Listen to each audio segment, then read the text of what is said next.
Bonjour à tous, merci d'être venus à ma conférence et au DevFest. Je me présente, je m'appelle Steven Vatremez, je suis développeur mobile à Niji Rennes. Si vous voulez mon Twitter pour me poser des questions à la fin de la présentation ou pour me pinguer afin de me poser des questions demain à froid, n'hésitez pas. Petit historique vite fait pour vous resituer le contexte. Niji, c'est une société française qui a 15 ans, qui est basée à Nantes, Rennes, Paris, Lille et Lyon. Donc moi, je fais partie de l'entité de Rennes. On fait du mobile, du web, du design et du conseil. Moi, je suis dans tout ce qui est partie mobile. Et il y a quelques années, ça ressemblait à ça. Sur les applis Android, on avait du SQLite. Sur iOS, on avait du Core Data. On avait le fonctionnement propre à chaque plateforme qui marchait bien, en somme, sur les projets. Mais on a remarqué qu'au final, on était obligé de penser différemment quand on implémentait notre modèle de données sur chaque plateforme. Quand le client nous disait « j'ai une API REST qui nous donne tel ou tel web service avec tel ou tel objet », les objets, c'était toujours les mêmes pour les deux plateformes, sauf qu'on était obligé de penser d'un côté Android avec les architectes Android en SQLite et de l'autre côté en Core Data. Jusqu'à ce qu'arrive une petite entreprise qui nous permette de faire du fonctionnement BDD sur nos deux plateformes, Realm. Qui connaît Realm dans la salle? D'accord. Donc pour vous expliquer un petit peu, je ne vais pas vous rentrer dans les détails, mais Realm, c'est une base de données orientée objet, qui est, on va dire, assez performante.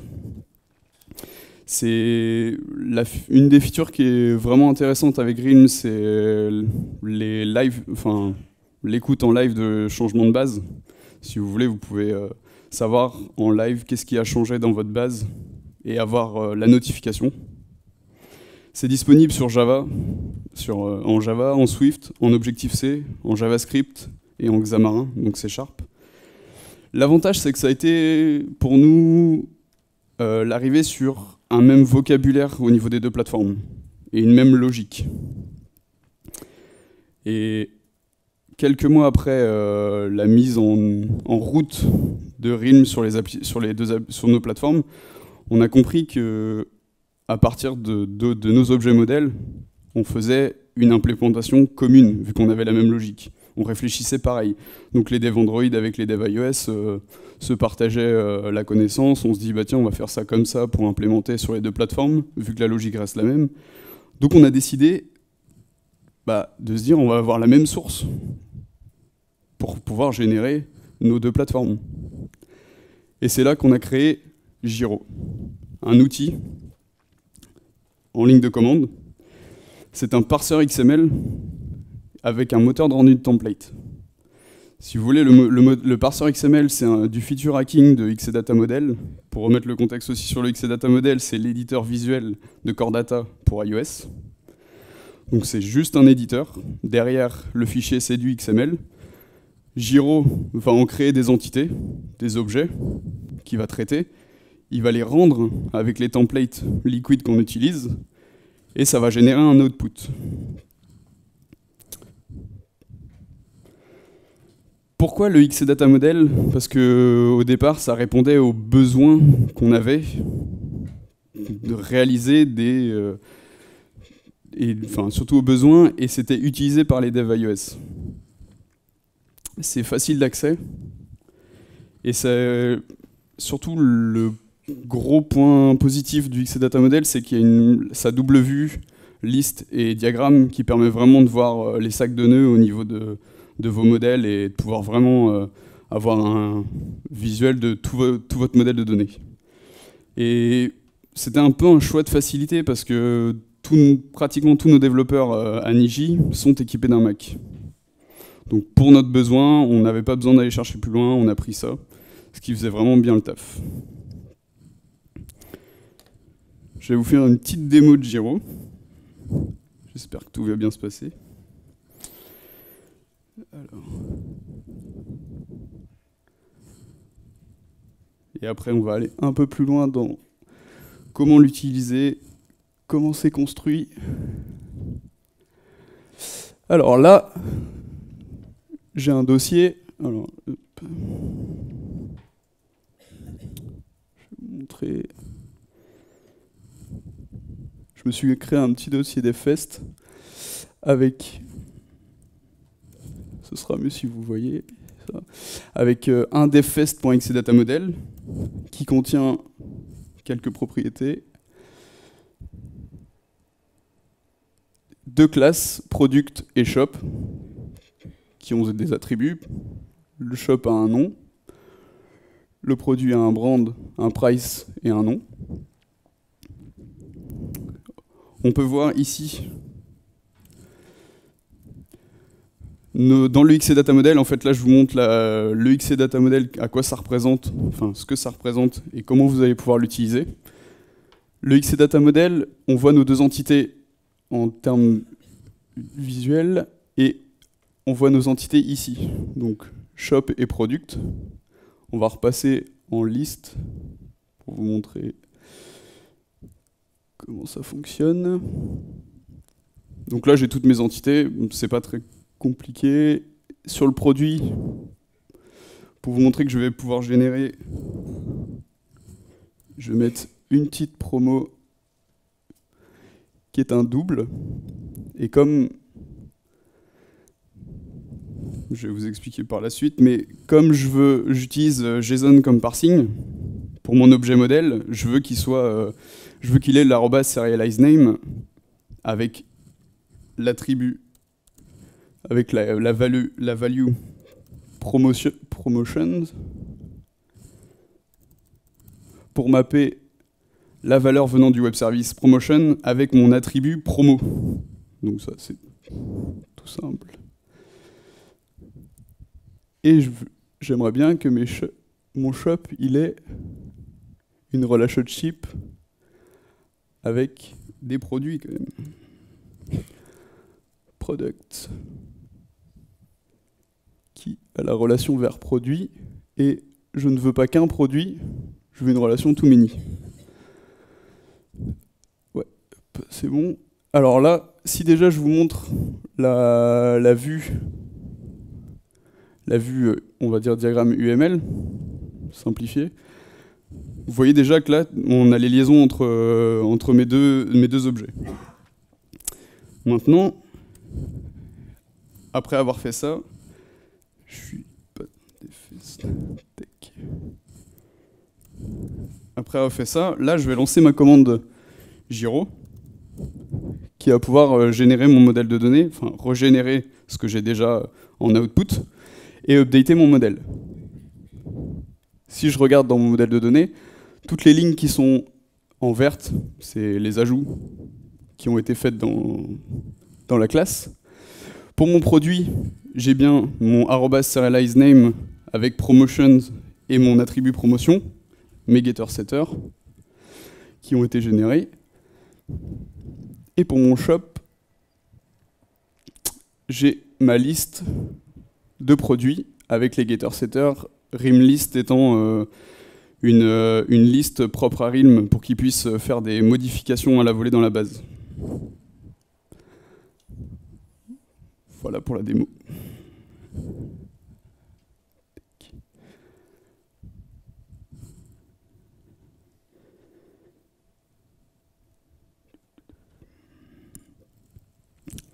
Hop.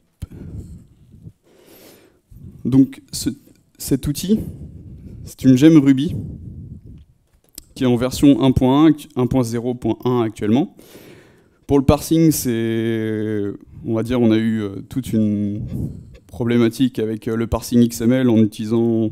Quelqu'un connaît Ruby? Quelqu'un a déjà touché à l'environnement Ruby?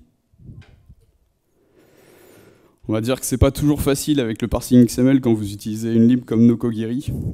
Et là, on a utilisé un truc qui est un peu plus dans le cœur de Ruby, qui nous permet d'être plus safe en install. Donc c'est vraiment ouvert à toutes les plateformes qui supportent Ruby 2.0 supérieur ou égal. disponible sur Mac, Linux et Windows, même si vous ne pouvez pas éditer le XData Model qui est propre à l'environnement macOS. Le XData Model, lui, vous allez pouvoir l'éditer que sur un Mac, mais vu que derrière c'est que du XML, vous allez pouvoir lancer la ligne sur n'importe quelle plateforme. Nous, on l'utilise pour les applis Android, ceux qui travaillent sur Windows, le peu qu'on a, lance la ligne de commande et ça génère tout ce qu'on veut. Tout ce qu'on a besoin. Donc pour détailler un peu comment fonctionne Giro, on lui passe le modèle, modèle, le template qu'on souhaite. Là, j'ai utilisé celui d'Android pour la démo. Et le dossier d'output pour générer. On a aussi des paramètres. On a un paramètre de la CLI qui est un peu, on va dire, custom pour passer des clés de points valeur à vos templates. Vous pouvez lui passer tout ce que vous voulez. Et dans le template Android, on gère déjà 3 paramètres par défaut, qui est package pour le package applicatif, support annotations, si vous voulez avoir des arrobas non nuls, arrobas nullable ou des arrobas int range, si vous voulez faire des ranges sur des int, et le use wrappers qui vous permet d'utiliser des objets integer ou double à la place des types primitifs. En fait, nous, c'est parce que on a développé l'outil pour notre besoin, et sur ce cas-là, on a sur iOS dans le langage Swift, on a les nullables. Enfin, pas les nullables, les optional. Merci, je trouvais plus. On a les optional, ce qui nous permet de faire à peu près le même, on va dire, fonctionnement sur Android en utilisant use wrappers. On gère 3 templates actuellement, qui sont Android, Swift 3 et Decodable. Decodable étant une librairie pour Swift pour faire du parsing. Nous, sur Android, on utilise JSON, donc c'est intégré dans l'objet. Actuellement, pour les projets Kotlin, on utilise toujours les templates en Java. Mais à terme, on veut essayer de développer un template Kotlin. Donc, n'hésitez pas, si vous voulez proposer vos propres templates, il suffit de copier un template existant, le mieux, de jouer un peu avec. À la place de spécifier le nom dans la ligne de commande, vous pointez directement sur le template custom que vous avez créé. Vous forquez Giro, vous incluez votre template, on part en pull request, on en discute et tout se passe bien.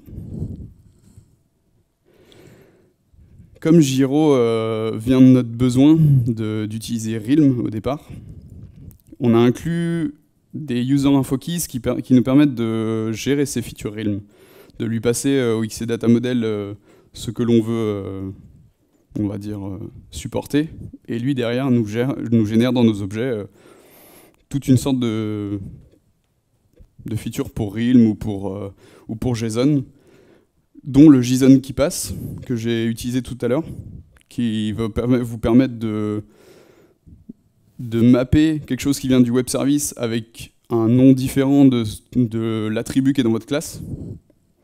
La primary key, bon, pour les objets uniques en Realm.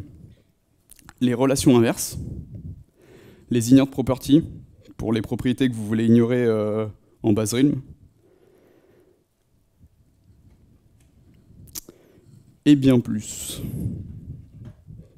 Après avoir fait une refonte de l'outil, en mettant le principe de template, on s'est aperçu qu'en fait, on n'était plus limité à notre utilisation de Realm, mais on pouvait, à partir des templates, faire ce que l'on veut. Si on a envie de générer pour différents langages, que ce soit du TypeScript, du JavaScript, on peut le faire. Il suffit juste de créer le template en question.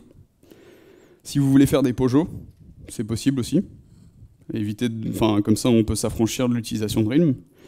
Et on peut même, ça c'est dans ce qui nous est passé par la tête, faire de la documentation de nos modèles de données. Vous faites des templates de documentation, ça génère votre doc à partir de vos modèles de données. tout est possible avec les templates.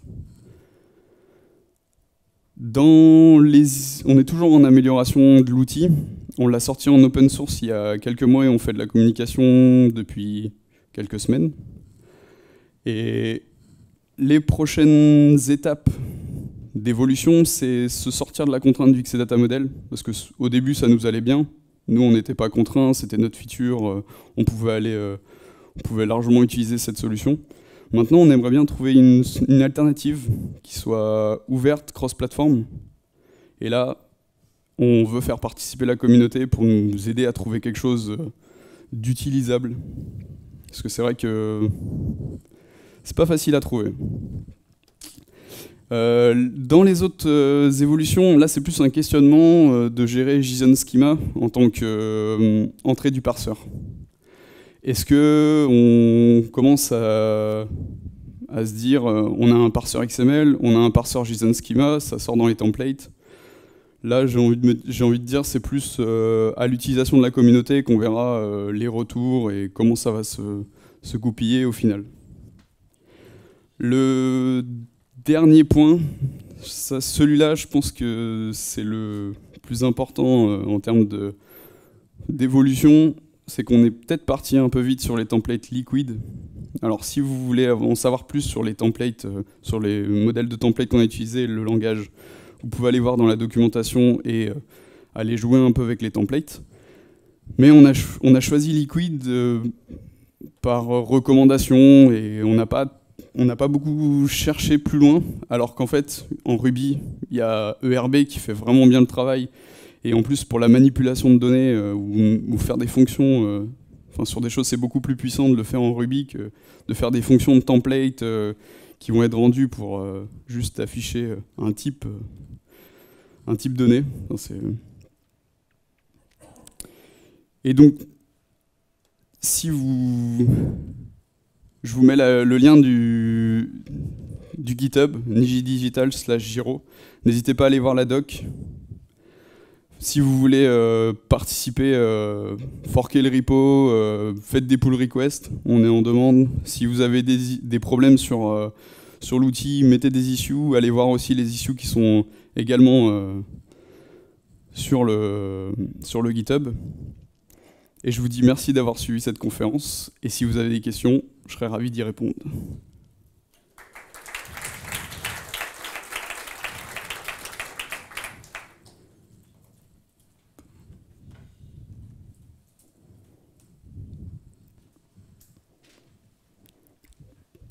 Des petites questions ?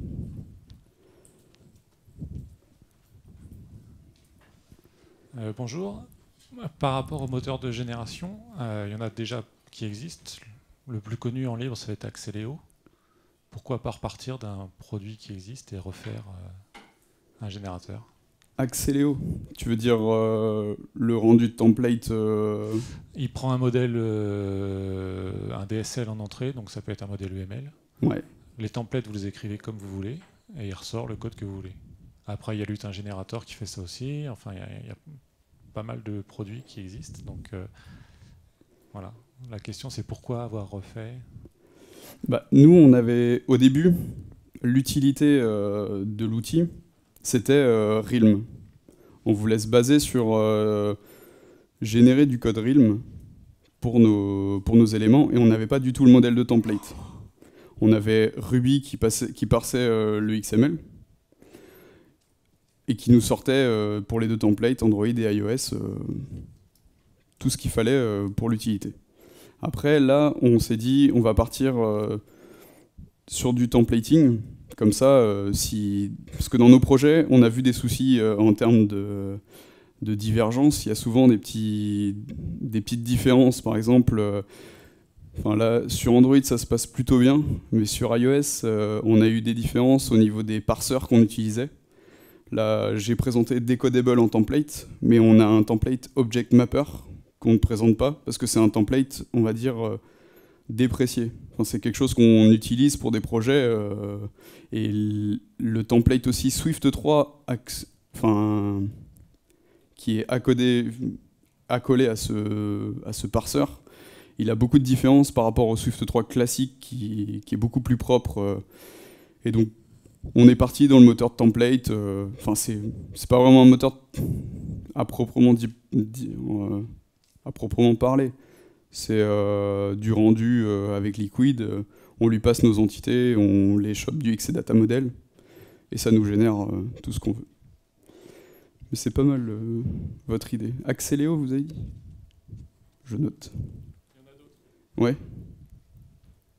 À voir les contraintes, parce que c'est vrai qu'il y en a pas mal d'architectes qui ont posé... En fait, c'est du MDA, et le MDA, ça fait 15 ans ouais, que ça a vraiment lancé, donc tout ça, c'est déjà existant, en fait. Voilà. Là, je peux pas comparer, vu que j'ai pas travaillé sur ces technos que vous parlez, mais je suis curieux de découvrir.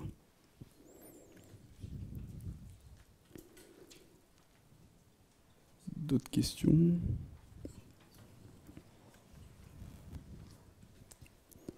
Bonjour, merci pour cette présentation. J'avais une petite question. Les fichiers que vous générez, est-ce que vous vous permettez de les remodifier après pour qu'ils soient intégrés dans le projet, ou c'est vraiment des fichiers générés et si on a besoin de faire une modif, on le régénère, mais on n'a pas le droit d'y toucher?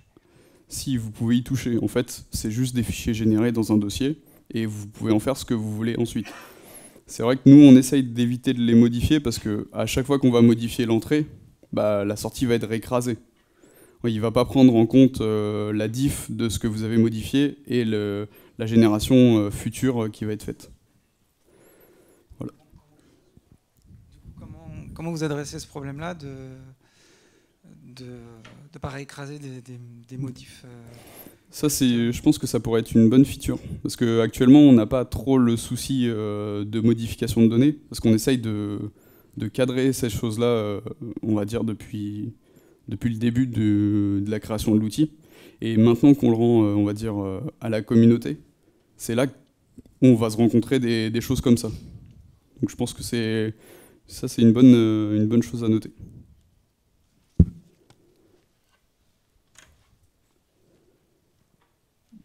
D'autres questions?